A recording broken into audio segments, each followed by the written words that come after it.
Lakini pia kile ambacho Yanga wamekianzisha kinaweza kuigwa na timu yoyote.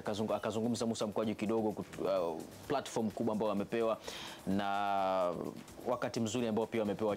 Unajua kuna ile kufeel kwa mimi ni mchezaji wa club kubwa, nimeheshimishwa. JKT Queens wanaweza kuiga hiki kwa kuwapa, lakini bila shaka watafanya kubwa zaidi ya hii sababu si ni mabingwa. Yamkini najua sherehe za ubingwa zitafanya. Issue ndo unajua kinachoweka utofauti kwenye mfano kwenye hii gala ni hizi tuzo ambazo wamepeana na namna ambavyo wamepeana kwa upande wa Yanga.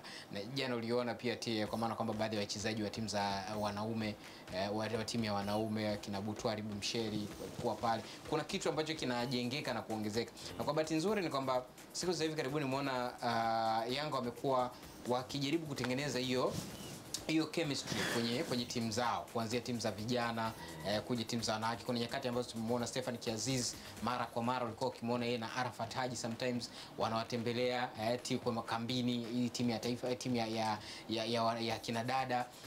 Kumbuka kuelekea kwenye mchezo wa dabi namna ambavyo walikuwa wachezaji pia wa timu ya taifa tunasema senior timu ya wanaume huku walikuwa wanakwenda.